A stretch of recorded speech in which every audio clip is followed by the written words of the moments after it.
Assalamualaikum warahmatullahi wabarakatuh semua. Hari ini saya akan mengajarkan tentang wudu. Okey, jadi saya rasa semua tahu ambil wudu kan. Jadi wudu ni ia merupakan perkara yang wajib yang kita lakukan untuk kita menunaikan fardu solat.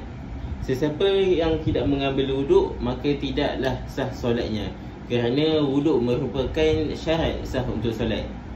Jadi pengertian wuduk daripada segi bahasa ialah membasuh anggota-anggota yang tertentu yang dimulakan dengan bismillah.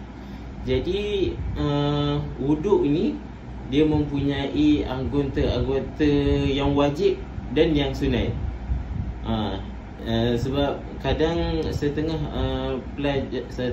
daripada kamu semua tidak mengetahui yang mana satu yang wajib, yang mana satu yang sunat, yang mana satu yang kena buat, yang tak basuh pun dikira sah kalau solat.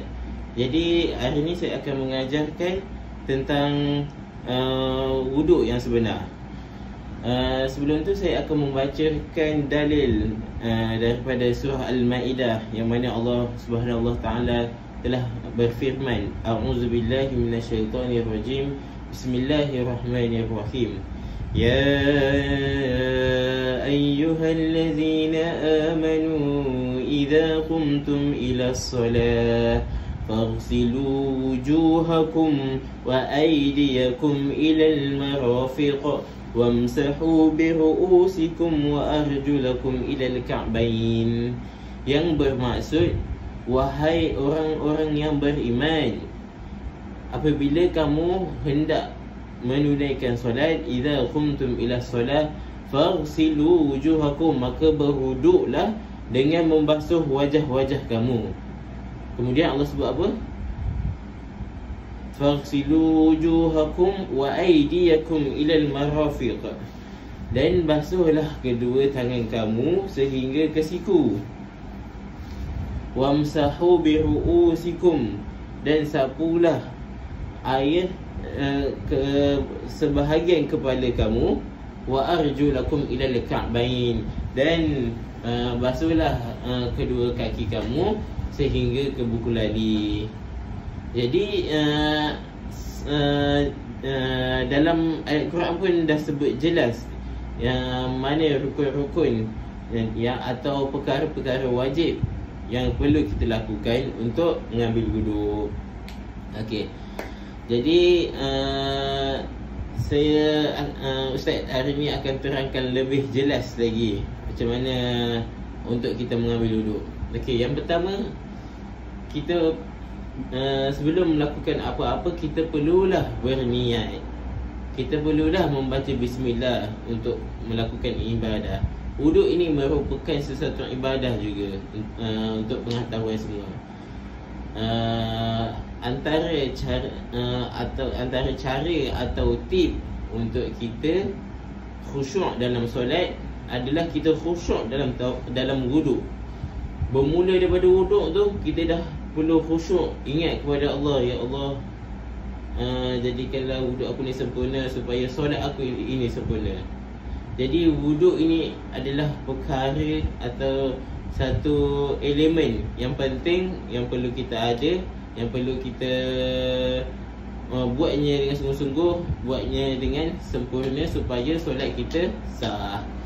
Okey, yang pertama adalah kita perlu niat. Macam mana niatnya?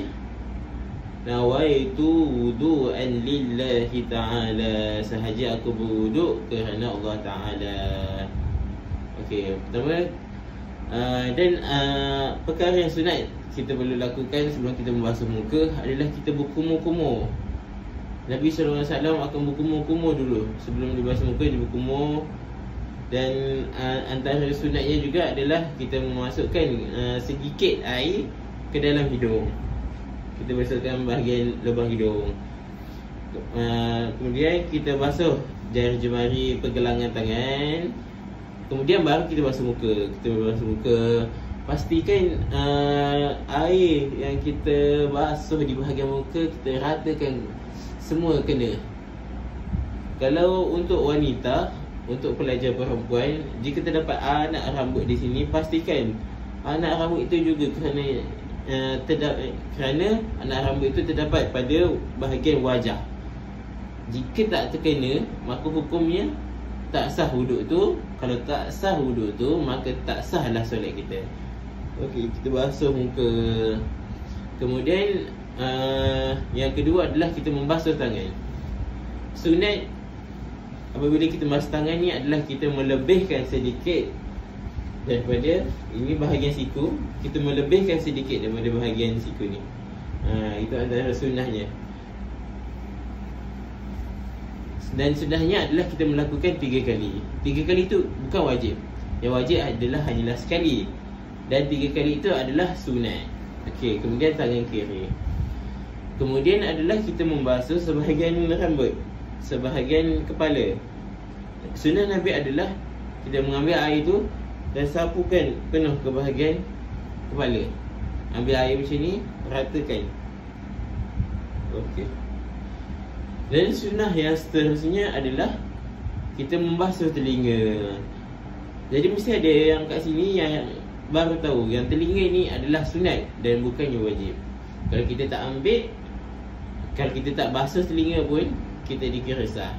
Okey, basuh, kita masukkan jari ke dalam telinga. Dan akhir sekali adalah kita membasuh kaki. Wa arjulakum ilal ka'bain. Dan basuhlah kedua belah kaki sehingga buku lali. Dan sunnah juga untuk kita melebihkan sedikit basuhan pada bahagian kaki, pada atas sikit daripada buku lali. Okey, baik, selesai untuk rukun wuduk.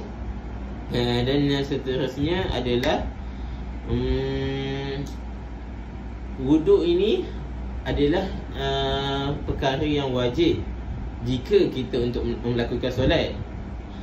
Dan wuduk ini juga adalah disunatkan untuk kita mengambilnya apabila kita hendak membaca Al-Quran. Setengah pendapat mengatakan jika kita hendak membaca Al-Quran, ianya wajib untuk kita berwuduk, untuk kita ada wuduk. Dan seterusnya untuk kita tidur apabila ketika kita tengah dalam keadaan marah. Kerana Nabi cakap berwuduklah jika Nabi cakap kita ni untuk redakan kemarahan, kita perlulah mengambil wuduk. Dengan wuduk itu kita dapat menenangkan hati. Jika kita masih lagi marah, kita duduk, kita baring, kita mengiring dan seterusnya. Dan seterusnya adalah kita disunatkan untuk mengambil wuduk ketika mandi wajib. Okey. Seterusnya adalah kita akan belajar tentang perkara-perkara yang membatalkan wuduk. Yang pertama adalah keluarnya sesuatu daripada dubur ataupun kubul, daripada kemaluan depan ataupun belakang. Kalau kita kencing, kalau kita keluar hadas, kalau hadas kecil, hadas besar, itu merupakan perkara-perkara yang membatalkan wuduk. Dan yang kedua adalah tidur. Tidur juga dapat membatalkan wuduk, melainkan kita tidur dalam keadaan duduk dan tidak berubah kedudukan. Contoh kita duduk di kerusi, kita tak terangkat ke punggung belakang, jadi itu tidak membatalkan wuduk.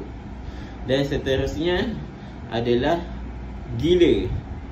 Mana dah tahu kan, tiba-tiba dah ambil wuduk, ada kawan tumbuk, gila, jadi hilang akal sekejap.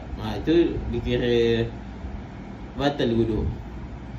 Yang keempat adalah apabila kita memegang kemaluan, memegang dengan tapak tangan. Kalau berlapik tak batal wuduk. Kalau betul menyentuh, itu membatalkan wuduk. Dan yang kelima adalah kita memegang yang bukan mahram. Kalau mengikut mazhab Syafi'i, walaupun kita tersentuh, contoh Adam tersentuh Fatimah, maka batal wuduk Adam. walaupun ada orang tolak ke contoh, jadi ia tetap membatalkan wuduk walaupun tidak sengaja. Okey, jadi saya harap semua faham apa yang saya ajar hari ini dan semua dapat mengamalkan dan mempraktikkan. Dan pastikan selepas ini wuduk-wuduk, apabila ambil wuduk, buat dengan sungguh-sungguh, buat dalam keadaan khusyuk, ingat kepada Allah, dan niatkan supaya wuduk itu akan menghapuskan segala dosa-dosa. Kerana Nabi Muhammad SAW bersabda, sesiapa yang berwuduk dengan baik, maka akan keluarlah dosa-dosanya dari badan sehingga keluar daripada jari jemarinya. Okey, antara sunnahnya juga adalah kita lepas membaca lepas berwuduk, kita membaca asyhadu an la ilaha illallah wa asyhadu anna muhammadar rasulullah. Allahumma ja'alni tawwabin waj'alni mutatahhirin waj'alni min ibadikas salihin. Nabi Muhammad SAW bersabda, sesiapa yang membaca doa itu selepas mengambil wuduk, maka ia boleh masuk ke mana-mana pintu syurga. Jadi betapa besarnya fadilat jika kita mengambil wuduk. Jadi cukup dari itu saja daripada saya. Assalamualaikum warahmatullahi wabarakatuh.